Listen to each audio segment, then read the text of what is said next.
lucha armada a la intelectual. Pío Moa ha pasado de militante comunista que adopta la violencia como forma de protesta contra Franco a historiador especializado en la Segunda República, la Guerra Civil y el franquismo.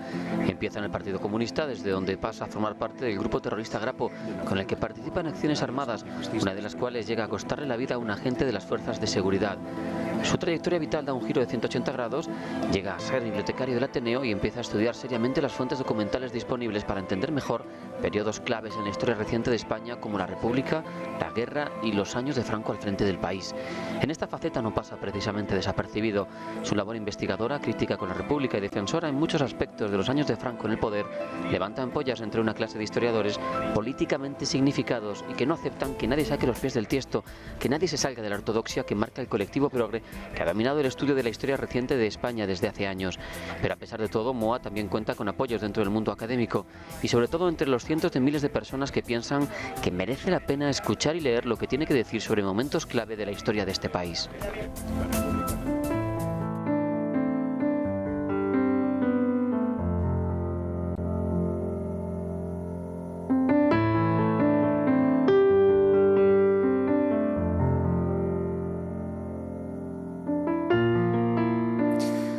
Buenas noches, amigos, y bienvenidos a Sin Tapujos.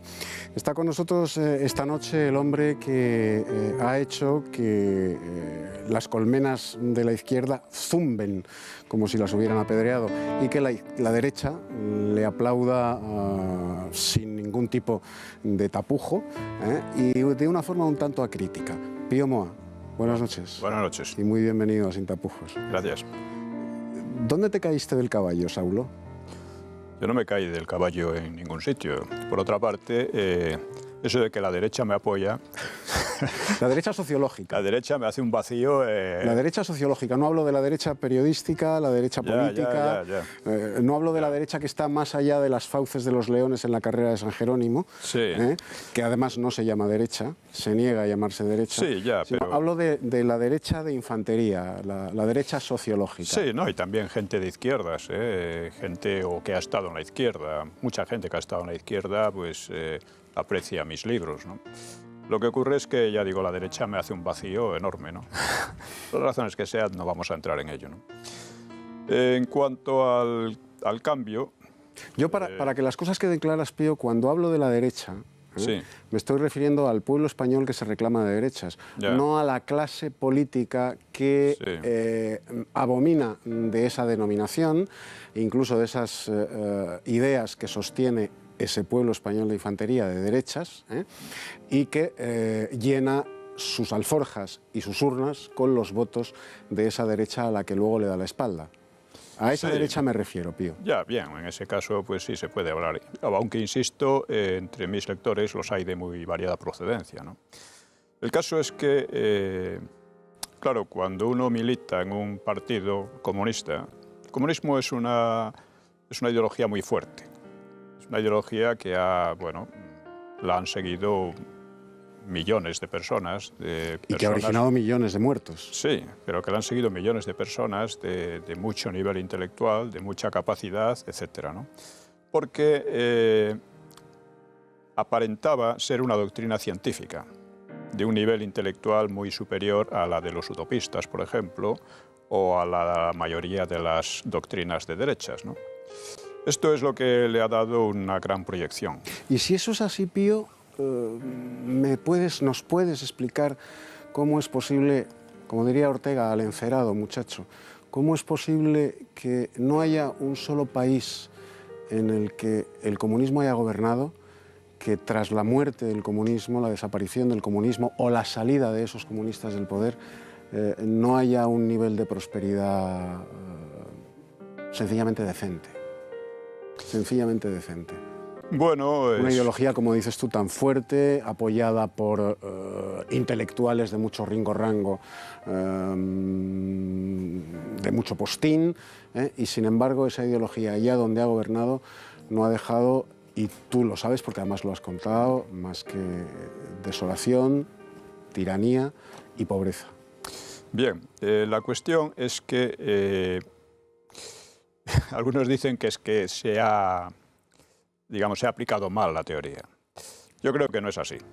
La teoría se ha aplicado bien y se ha aplicado y no podía dar otro resultado que ese. En realidad, lo que no veíamos, muchos entonces, es que efectivamente el fondo de la teoría ni era científico, ni era, es más, era muy contradictorio cuando vamos a sus bases, ¿no? Y eso es lo que me ocurrió a mí, pero después de un proceso de varios años. Yo tuve la suerte de que me echaran del PCR Grapo, pues por una de esas peleillas por el poder, sectarias, ¿no? Y en aquel momento me sentó muy mal. Yo seguía pensando casi exactamente igual que ellos, ¿no? Pero... ¿Y de ahí pasas al Grapo? No, eso era ya, me echaron de allí, de PCR Grapo. En la cúspide era lo mismo, ¿no? O sea, el Grapo era un sector del PCR, pero en la cúspide estaba todo junto, ¿no? Y yo estaba en la cúspide, claro. Entonces, ya digo, por estas peleas me echaron, lo cual me dolió mucho, pero en realidad les estoy muy agradecido. Eso me dio ocasión, durante varios años, estuve intentando recomponer... O sea, fuiste purgado, por utilizar la terminología comunista, fuiste purgado. Sí, en cierto modo, sí. Fuiste víctima de una purga. Sí, eso lo he contado en el libro De un tiempo y de un país, cómo ocurrió todo ello, ¿no? El caso es que yo seguí intentando reconstruir un partido y tal, pero era ya un fracaso total. Y claro, además ocurrieron muchas cosas inesperadas. Por ejemplo, que China comunista invadiera Vietnam comunista, o que en China el maoísmo fuera eliminado por el grupo de Deng Xiaoping. Entonces, estas cosas, claro, nos quedamos 3 al final, y eso nos llevó a analizar en serio las bases de aquellas ideas en las que habíamos creído como tanta gente, ¿no?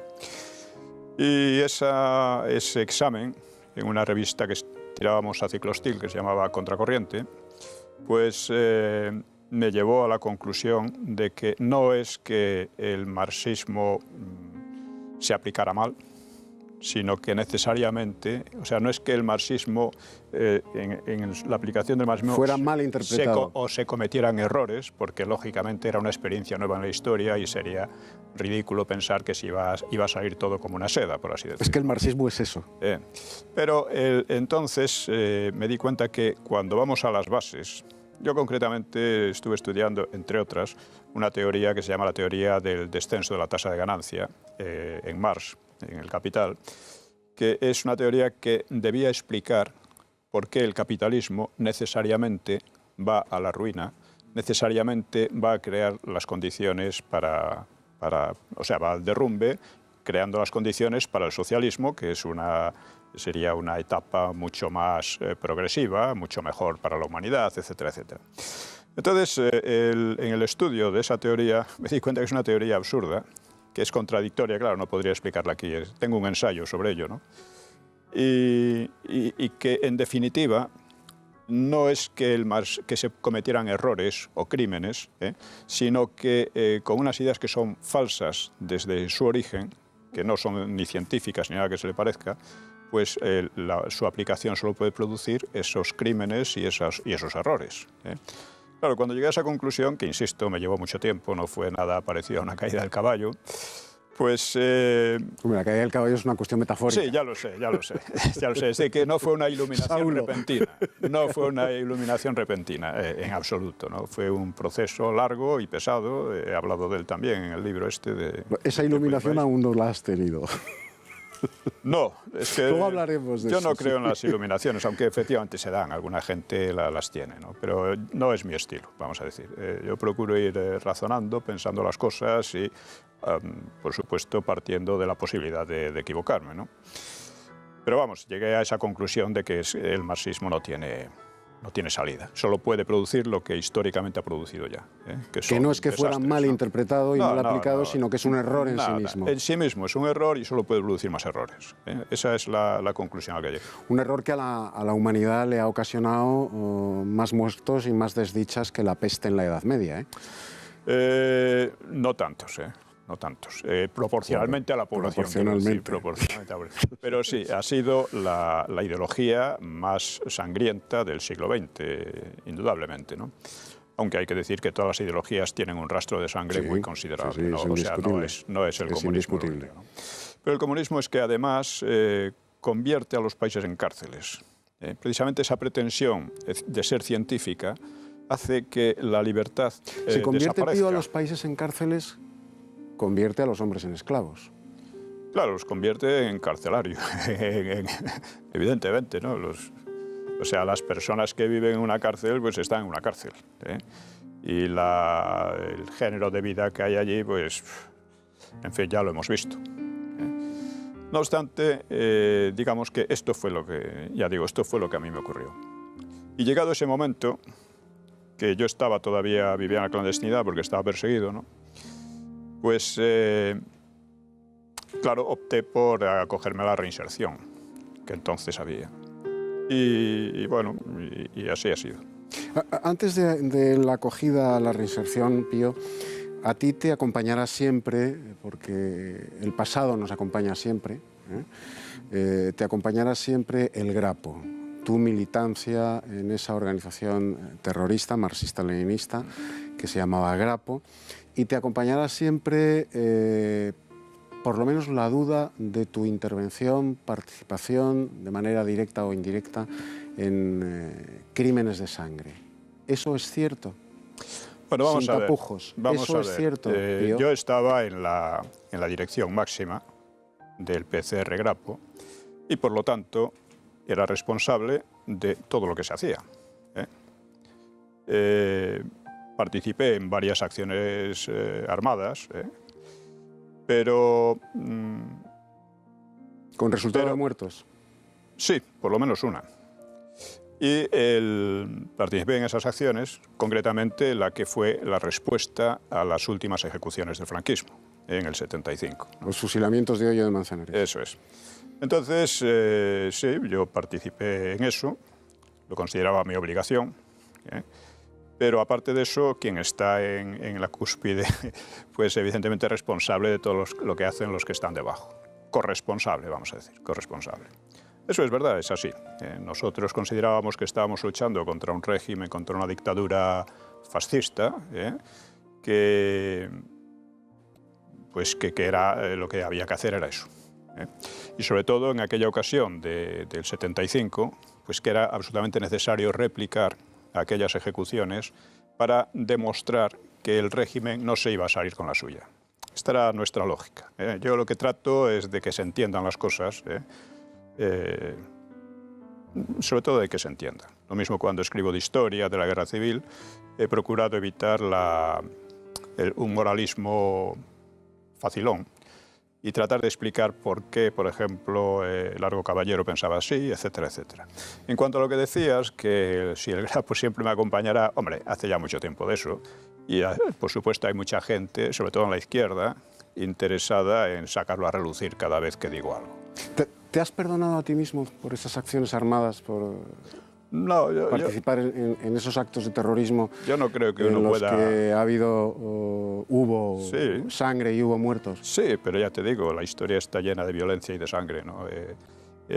En cuanto a si yo me perdono a mí mismo, yo creo que nadie se puede perdonar a sí mismo. O sea, eso ocurrió, fue así, y por mucho que hagas no va a ser de otra manera, no va a cambiar nada.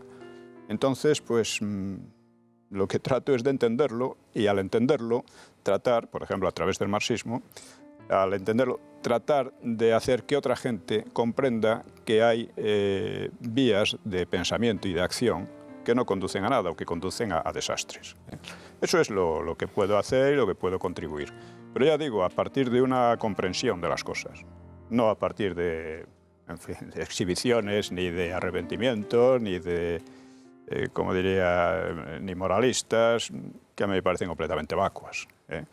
Porque claro, los comunistas teníamos y tienen en general, la izquierda en general, siempre tiene la posibilidad de acusar de lo mismo que le acusan a ella, acusar a sus contrarios, de los muertos, de etcétera, etcétera. Un ejemplo. ¿Y no has sentido la necesidad del perdón? ¿De ser perdonado? Pues no, yo he pedido perdón a las víctimas, porque las víctimas evidentemente son las víctimas.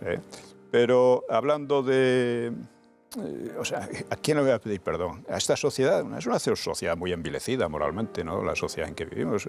No, a las víctimas es el único a que se le puede pedir perdón. Hace ya muchos años, en un programa Luis del Olmo, me dijeron, bueno, ¿y usted pediría perdón? Pues sí, a las víctimas. Es lo menos, ¿no? Es lo que tiene que ser. Pero fuera de eso, esta manía tan, yo diría, catolicona, ¿no? De pedir perdón y de verdad. Oye, mira, todo el mundo puede pedir perdón por 40.000 cosas. Manía catolicona, perdónalos porque no saben lo que hacen. Sí, pero eso lo dijo Cristo. Y aquí los que lo dicen no tienen nada que ver. Bueno, son muy poco Cristo, tienen muy poco de Cristo. Entonces, quiero decir, y no me refiero a que... O sea, lo que no me gusta es esa... Por ejemplo, cuando se habla de la ETA, que pidan perdón. Los de la ETA no van a pedir perdón, ni tienen por qué pedir perdón. Y lo que tiene que hacer el Estado es detenerlos, impedirles actuar y desarticular. Y ahí se acaba todo. Lo demás, pida usted perdón. Cuando usted le está diciendo que pidan perdón, está diciendo que está ya negociando con ellos. Porque el perdón es a cambio de algo. Es evidente que no te has caído por lo que estás comentando, que no te has caído como cayó Saulo ante las puertas de Damasco. No. No has visto esa luz. Ya digo, no. La luz que he visto es la luz del examen racional de las cosas. O sea, el examen racional para mí es mucho más fuerte que las exhibiciones de perdón o cosa por el estilo, ¿no? Cuando yo digo esta manera de ver las cosas, el marxismo, en definitiva, ¿no?, conduce a esto, estoy haciendo... A mí me ha hecho un gran bien y supongo que le estoy haciendo un gran bien a otros muchos que no entienden por qué las cosas no son como, son como son. Que no entienden por qué el marxismo lleva a esto. Que no entienden muchísimas por qué la guerra fue como fue. Por qué etcétera, ¿no? Todo esto. Esto es lo que yo considero que es importante. Lo demás, pues ¿qué vamos a decir? ¿Qué vamos a hacer? No me parece muy serio, ¿no? ¿No te extraña que para unos seas un traidor y para otros un converso? Bueno, no se puede decir que sea un converso porque habría que explicar a qué me he convertido y ni yo mismo lo tengo claro, Y traidor, pues tampoco, porque yo estuve con ellos hasta que me echaron y hubiera seguido con ellos, con lo cual posiblemente a estas horas no estaría bajo tierra o algo por el estilo, ¿no? Pero de traidor nada. Es decir, ellos me echaron, yo analicé las cosas y he llegado a unas conclusiones. Igual que cuando estaba con ellos, estaba porque yo creía que aquellas cosas que decíamos y hacíamos eran las justas. Me llevó mucho tiempo y mucho esfuerzo intelectual llegar a la conclusión contraria, ¿no? Eso no es nada fácil. No eres ni una cosa ni otra. No, ni traidor ni converso. ¿Qué eres, Pío? No, soy... Más allá de ser un gran periodista, un gran escritor y un historiador de reconocido prestigio, por mucho que los sansculots intelectuales de la izquierda abominen de ti, ¿qué eres, Pío? Pues soy una persona que está buscando aclararse en esta vida tan caótica. Podría definirme así. Es decir, estoy constantemente tratando de aclarar cosas y de criticar lo que me parece que es injusto, siempre aceptando que podría equivocarme, ¿no? Pero que creo que tengo una experiencia de trabajo, de investigación y de, si se quiere decir, penetración intelectual, para sostener que lo que digo no son trivialidades. Tus conclusiones últimas de tus recientes obras sobre la guerra civil son verdaderamente sorprendentes, en tanto en cuanto estuviste gran parte de tu vida combatiendo precisamente al bando sobre el que luego, al bando ideológico, al bando intelectual, sobre el que luego experimentas una metamorfosis cuando escribes tu libro de partida en ese sentido, que es Los mitos de la guerra civil. Combatiste a Franco con las armas en la mano, combatiste a Franco con el crimen político y has llegado a la conclusión de que Franco no era malo, malísimo, satánico y de que el Ejército Rojo, y subrayo Ejército Rojo, como orgullosamente se llamaban a sí mismos, no eran buenos, buenísimos arcangélicos. Bueno, evidentemente mi conclusión, que no es una conclusión, ya digo, repentina, ni por hacerme, digamos, perdonar por nadie, ni cosa por el estilo. Mi conclusión es que Franco salvó a España de la Revolución, salvó a España de la Guerra Mundial. Todo eso, además, en esa novela sonaron gritos y golpes a la puerta. La nueva novela que tenemos sobre la mesa. Es la base histórica, ¿no? Libró a España, o sea, derrotó al maquis, que era un intento de volver a la guerra civil, cosa que casi nunca se dice, pero eso era justamente lo que pretendía. Y derrotó al aislamiento injusto que se impuso sobre España, ¿no? Porque alguna vez me ha preguntado, ¿usted no condena al franquismo? Pues mire usted, el franquismo ha sido eso. Y ha sido, además, ha dejado una España reconciliada y una España muy próspera. Y esta reconciliación es lo que ha permitido el paso, sin demasiados traumas, a la democracia. Es decir, que la democracia se debe al franquismo y no al antifranquismo. El franquismo nunca tuvo una oposición democrática. La oposición éramos nosotros, los comunistas de un sitio y de otro, de un partido y de otro, la ETA, en fin. Esa era la oposición real al franquismo. No había demócratas en las cárceles de Franco.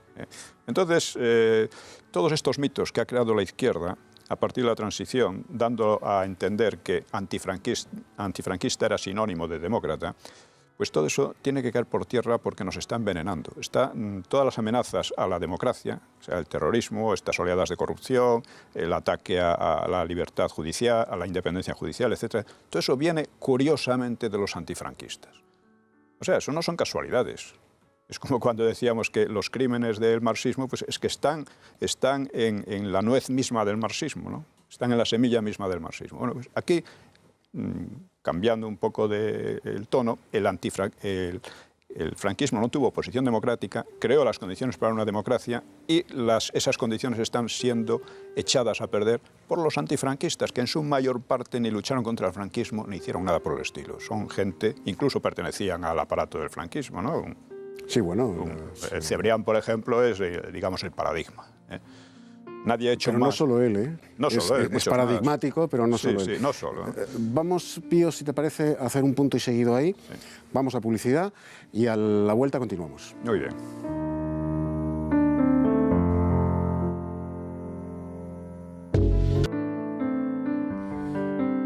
Seguimos en Sin Tapujos con Pío Moa, un hombre intelectualmente domado en sus años jóvenes en la más feroz ortodoxia de la izquierda, el Partido Comunista, que experimenta una evolución interior, personal enorme, 180 grados, y nos estaba diciendo, nos estaba comentando antes de la pausa publicitaria, precisamente que, bueno, después de esa evolución, de esa metamorfosis, si me permites la expresión, Pío, él llega a la conclusión, lo ha dejado negro sobre blanco, escrito en varios libros, que el general Franco, paisano tuyo, por cierto, no era ni muchísimo menos el monstruo que la izquierda hizo de él, y que, por cierto, gran parte de la derecha ha asimilado.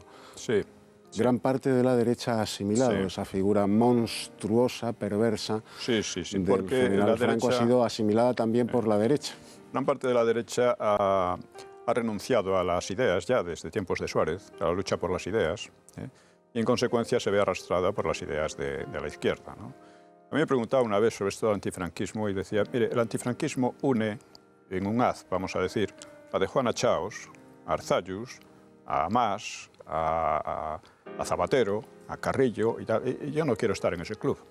No quiero estar en ese club.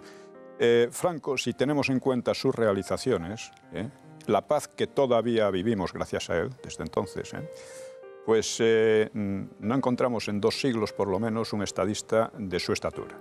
Un estadista que haya hecho tanto bien por el país y por la gente del país. Es así. Es así. Entonces, cuando Franco murió, la inmensa mayoría de la gente lo sintió como una pérdida. No decían, nos hemos librado del tirano. No lo decían más que la oposición, que eran, pues eso, los comunistas, los clérigos, la ETA, ciertos clérigos progres, la ETA y compañía, ¿no? Entonces, esto hay que recuperarlo, porque la historia no puede falsearse de esa manera sin que envenene el presente y que haga casi imposible un futuro como debe ser. No podemos vivir en esta farsa en la que llevamos ya varios decenios. Las cosas hay que decirlas como son.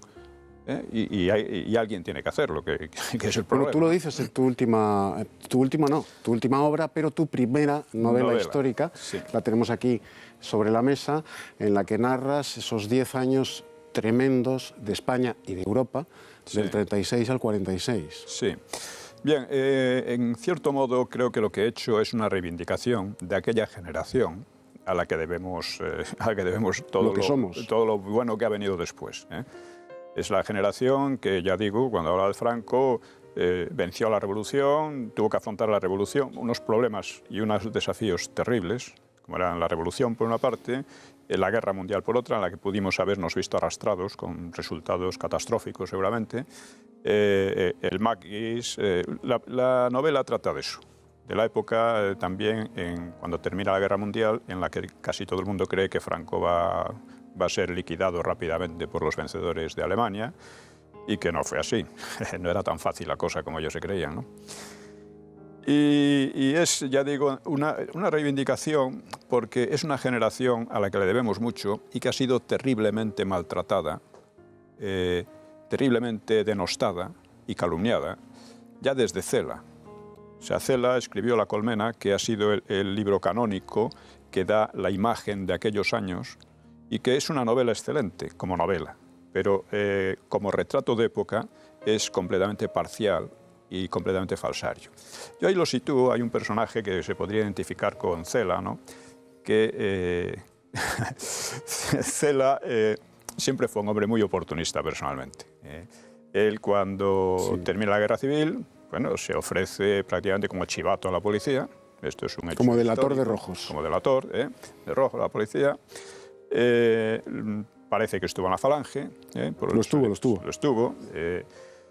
Pero claro, cuando ve que las cosas van mal y que posiblemente el franquismo se venga abajo de la noche a la mañana, pues saca esa novela, yo creo que con la intención de congraciarse con los que él creía que iban a venir. De hecho, la novela, aunque trata del 42, está escrita en el 44, pero solo fue publicada años más tarde. Y fue publicada años más tarde cuando ya se vio que las cosas no cambiaban. Y él mismo dice que habría podido escribir cosas muchísimo más duras.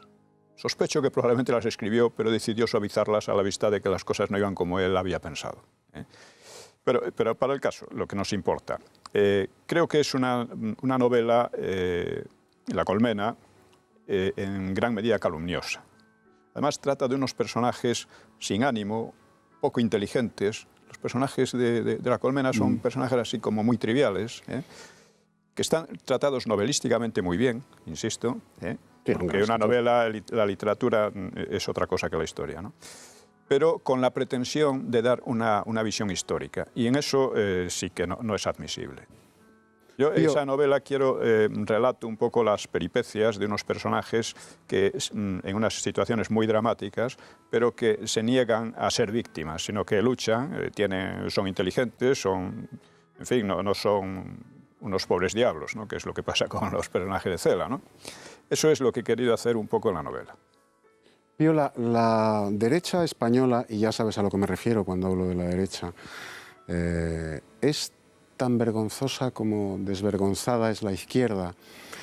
Quiero decir, la derecha política española, que hasta ese nombre ha renunciado, hoy no hay un partido que se reclame, que se moteje, que se autotitule de derechas, es más, huyen de esa denominación, a lo que más se acercan es al centro derecha. Y ya lo dicen con la boca pequeña, deprisa y como si les quemara la expresión en los labios, cuando tienen que reconocerse de centro derecha. ¿Por qué? ¿Por qué es tan timorata en ese sentido la derecha política española cuando la izquierda es absolutamente desvergonzada ante los desastres que se han visto de la izquierda en todo el mundo, más después de la caída del muro y del derrumbe de la Unión Soviética? La izquierda sigue sacando pecho sobre sus propios escombros, sobre sus propios desafueros, sobre sus propios desastres, sus propias responsabilidades. La izquierda saca pecho, jamás hunde la barbilla en el pecho. La derecha baja la cabeza siempre. Sí. En España, me refiero. Ideológicamente, sí. Eso viene de Suárez. O sea, Suárez fue un personaje, bueno, en primer lugar, muy inculto, muy ignorante, pero con don de gente, afable, simpático, etcétera, ¿no? Y Suárez renunció casi inmediatamente a las ideas, a la lucha por las ideas, porque desde la izquierda inmediatamente le recordaban su pasado. Usted ha sido jefe del movimiento, usted tiene una historia franquista, el franquismo era una dictadura, por consiguiente usted de demócrata no tiene nada, ¿no? Y él trató de rehuir eso de dos maneras. Primero, tratando de que se olvidara, no hablando nunca del asunto, y segundo, dando a la izquierda y a los separatistas una enorme cantidad de concesiones políticas que fueron muy equivocadas, y lo estamos viendo ahora las consecuencias, una enorme cantidad de concesiones políticas que han llevado al país a una crisis, era casi una bomba de relojería que está estallando ya, ¿no? Bien, este punto de vista de Suárez, ya digo, la gran farsa de la época fue identificar antifranquismo con democracia. Y ahí, claro, una vez eso se consiguió, la derecha tenía las de perder, tenía necesidad de disimular su realidad y su pasado, que por otra parte en la izquierda su pasado también familiar, incluso personal, era también franquista. Es una de las cosas bárbaras que hemos vivido en el reino de la mentira en gran medida todos estos años, ¿no? Y esa es la razón por la que la derecha, que no tiene ideas, o sea, cuando vemos a Rajoy diciendo que en su familia no ha habido ningún franquista, como echando en cara a la izquierda que en la suya sí los había. Sí los ha habido. O sea, dice, ¿usted de qué habla? ¿De qué está diciendo?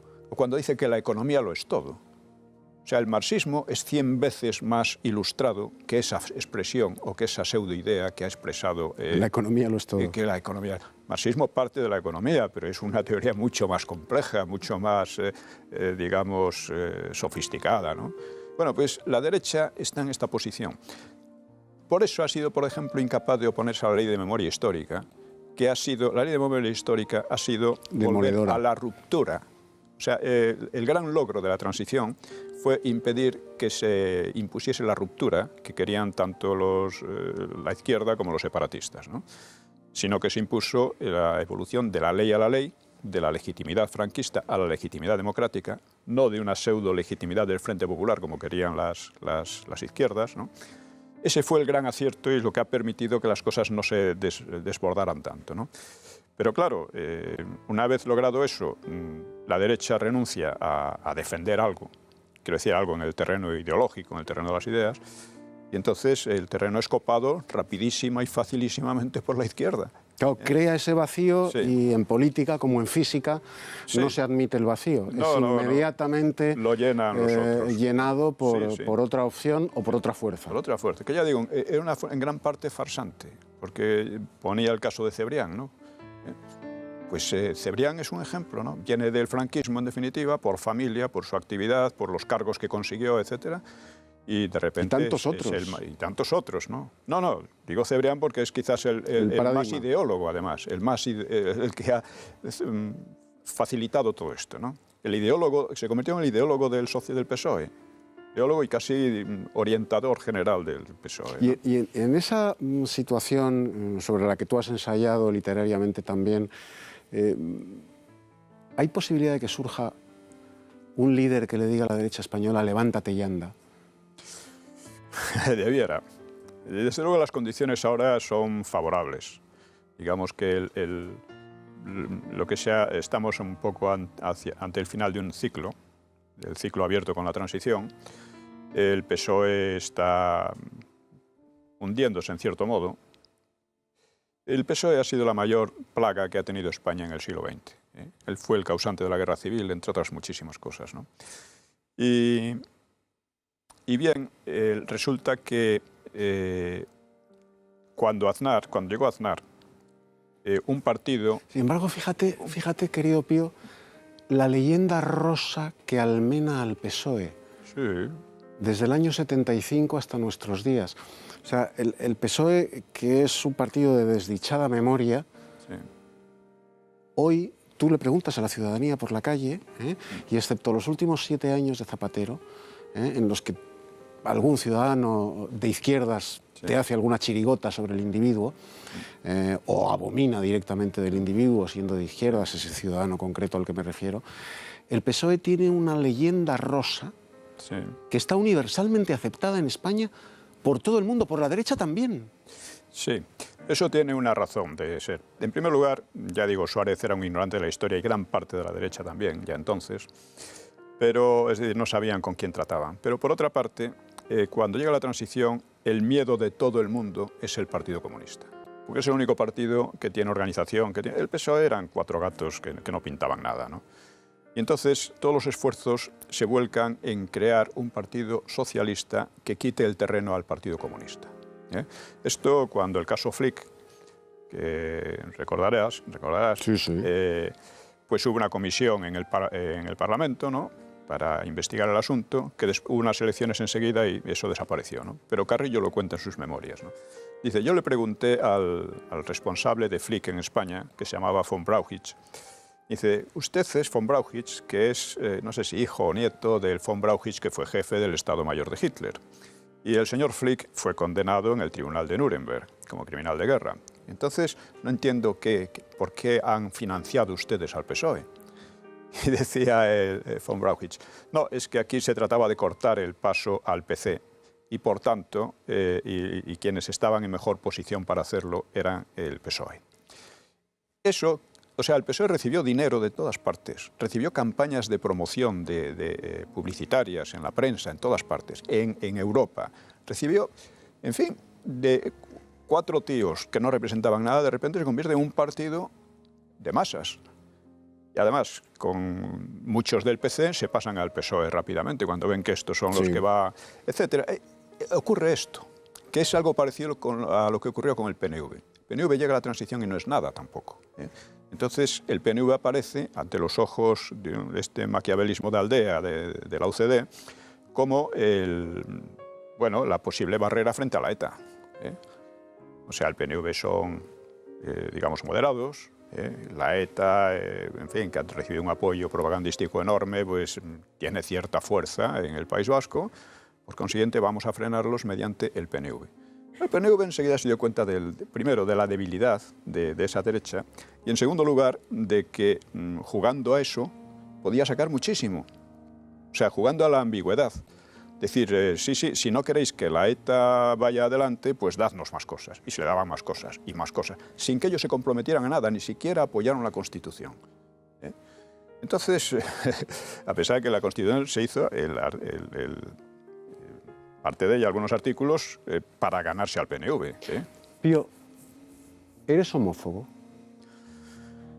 Lo digo por la célebre polémica que mantuviste hace unos años con un escritor, colega tuyo, homosexual de la derecha española, con José María Marco. Mantuviste una polémica célebre, muy dura, a consecuencia de la cual te colgaron pues la estampilla ya que te faltaba, la de homófobo. Bueno, yo aprecio mucho a José María Marco, y además contra los homosexuales yo no tengo nada. Un homosexual es una persona que tiene esa característica, que yo creo que es una tara o un defecto. O sea, hay algunos homosexuales que me siguen me han dicho, hombre, eso es muy ofensivo, parece que somos unos tarados, porque enseguida la izquierda sacó eso. Y, mire, taras lo tenemos todo el mundo, pero si les molesta, pues vamos a decir defecto. Lo que no puede ser es el homosexualismo, que es otra cosa, es lo que yo ataco. El homosexual es un asunto suyo particular, ¿qué tengo yo que ver con eso? Ni se me pasa por la cabeza, ¿no? Pero el homosexualismo es una especie de doctrina que trata de imponerse, según la cual la homosexualidad es tan correcta o tan indiferente como la sexualidad normal. Bien, esto, si aún se quedaran en eso, pase, pero es que intentan ganar poder, intentan imponer en la educación de nuestros hijos esas concepciones y finalmente eso es a lo que yo me opongo totalmente. Además han sacado eso de homófobo, que es una especie de palabra policía, un poco como en otros tiempos antisoviético o cosas por el estilo, ¿no?, para paralizar cualquier reacción. Por eso yo escribí un artículo que dice, soy homófobo naturalmente, es decir, en relación con el homosexualismo, no con los homosexuales, ya digo. Y luego eso se apoya en la idea de que en definitiva la sexualidad es simplemente, para decirlo de una manera trivial, pues pasarlo bien. Tú te lo pasas bien, es una cosa placentera y tal. Entonces, lo que importante es eso. Si eso es así, cualquier forma de sexualidad, desde el bestialismo, el sadismo, ¿cómo se dice?, la pedofilia, etcétera, todo eso es igual, porque te lo pasas bien. Es más, ahí la base de te lo pasas bien, en fin, físicamente, luego moralmente, intelectualmente la cosa cambia mucho, ¿no? Pero es así. Por otra parte, uno no tiene más que ver es lo que llaman el orgullo gay, el desfile de orgullo gay, para ver que es una cosa monstruosa, ¿no? Es algo que dices, bueno, esta gente no está en sus cabales. Entonces, eso es lo que yo ataco. Entonces tuve una polémica, no solo con José María Marco, sino con César Vidal, con Jiménez Los Santos, etcétera, etcétera, en la que expuse las cosas. Y nos tenemos que ir. Bueno, qué lástima. Y permíteme que te desee que lo mismo que te iluminó la historia, te ilumine Dios. Pues muchas gracias. Gracias a ti, Pío.